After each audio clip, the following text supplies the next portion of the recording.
সরকার দৃঢ় প্রতিজ্ঞা পুনর্ব্যক্ত করা হয়েছে।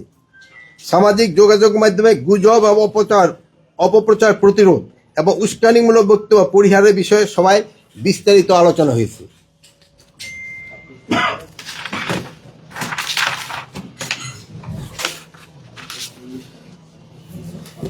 সবাই বাংলাদেশ মিয়ানমার সীমান্তে নিরাপত্তা নিশ্চিতকরণে, চোরাচালান, মাদক ও অন্যান্য অপরাধ দমনে কঠোর নজরদারি এবং পার্বত্য অঞ্চলে শান্তি বজায় রাখার বিষয়ে নিবিড় আলোচনা হয়েছে। ইতিমধ্যে সীমান্ত পার্বত্য এলাকায় নিয়মিত টহল এবং বিশেষ অভিযান জোরদার করা হয়েছে। এবার আমি বিভিন্ন আইন শৃঙ্খলা বাহিনী কর্তৃক পরিচালিত কয়েকটি গুরুত্বপূর্ণ অভিযানের তথ্য আপনাদের সামনে তুলে ধরছি। গত 4 জানুয়ারি 2024 তারিখে সকালে যশোর গোয়েন্দা তথ্যের ভিত্তিতে দ্রুততম সময়ের মধ্যে আলমগীর হত্যা মামলায় এজাহার নামীয় 2 জন আসামিকে গ্রেপ্তার করছে জেলা পুলিশ। উল্লেখিত আগের দিন মানে 3রা জানুয়ারি সন্ধ্যা 7টায় অজ্ঞাতনামা অস্ত্রধারী সন্ত্রাসীরা পূর্ব পরিকল্পিতভাবে চলন্ত মোটরসাইকেল থেকে আলমগীরের মাথা লক্ষ্য করে গুলি করে তাকে হত্যা করে।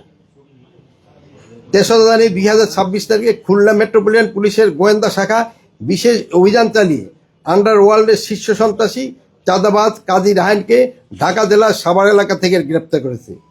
রায়হানের বিরুদ্ধে খুলনা মেট্রোপলিটন এলাকায় 2টি হত্যা মামলা রয়েছে।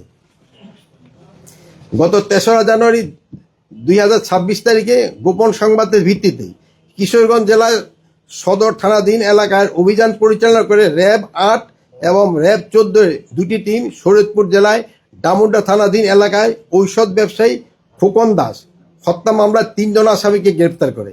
আসামি হল সোহাগ খান, রাব্বি মোল্লা এবং পলাশ সর্দার।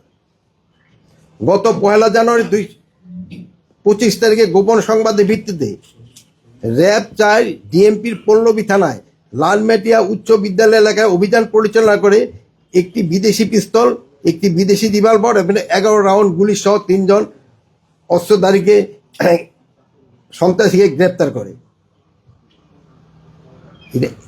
2025 না 26 হয়ে যায়, 25 লাগছে কেন?